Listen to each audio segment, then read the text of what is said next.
各位同學大家好，我係朱修士。今日咧又會想同大家去分享一個聖經故事。個聖經故事嘅內容咧係關於以同理心待人嘅聖經故事嚟嘅。咁我哋一齊去聽下呢個聖經故事嘅內容係講啲咩嘅咧？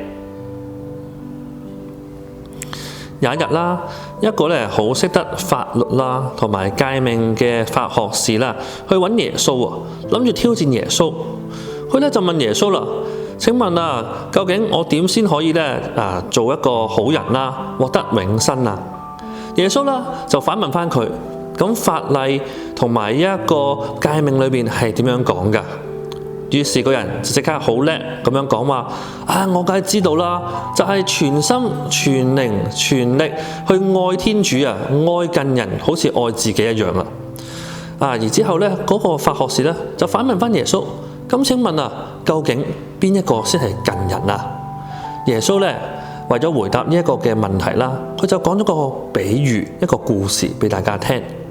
佢就話啦，有一個人啦，佢咧就去完耶路撒冷聖殿祈禱，然之後啦正翻緊屋企，喺個路上邊咧，佢就遇到啲賊仔啊，一啲強盜啊，啲強盜咧偷晒佢啲錢財啦，並且咧將佢打傷，仲整爛晒佢件衫。佢咧就咁瞓咗喺度，哎呀，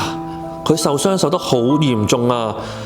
呢個時候咧，呢個傷者瞓喺地下嘅時候，有一個咧經師咁啱經過，佢咧遠遠見到呢位傷者，佢見到，但係就好快咧就即刻兜路走咗啦。然之後咧，又有一個肋未人經過，佢又係同樣地望一望呢位傷者瞓喺地下嘅傷者，然後佢咧又即刻離開咗。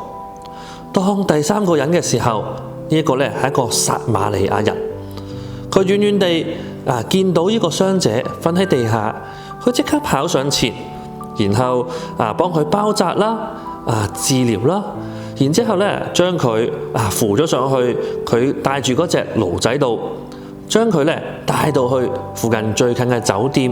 然後悉心照顧，並且咧拜託酒店嘅職員咧去好好待佢照顧。佢咧仲放低咗啲錢，如果咧唔夠用嘅時候，佢咧就會翻嚟補翻啲錢嘅。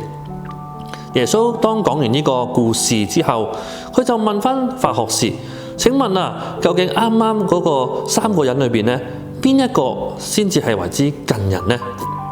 於是咧呢位法學士就話：就係嗰個憐憫人、幫助人嘅人就係我哋嘅近人啦。於是耶穌就話啦：咁好啊，你答得好好，咁你就請你喺你嘅生活當中咧實踐出嚟啦。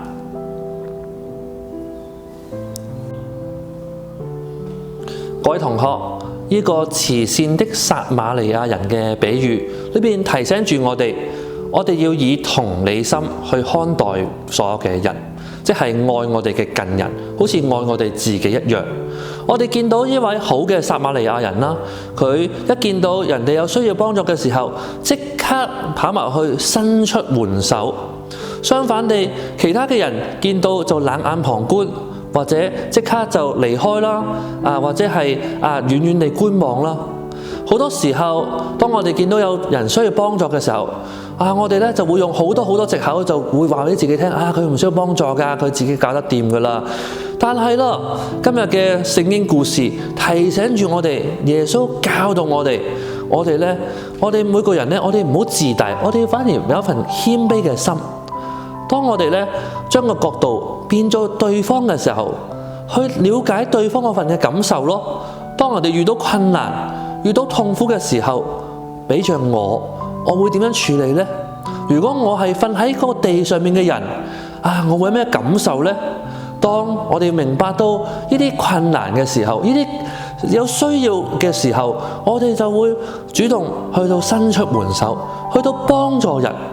所以各位同學，我哋記住，我哋咧要以一個同理心去到看待我哋每一個嘅人，而且咧願意主動地去努力地伸出援手啦。好啦，今日咧朱修士就同大家分享呢個聖經故事咧，就去到呢度啦。咁我哋下次再見啦，拜拜。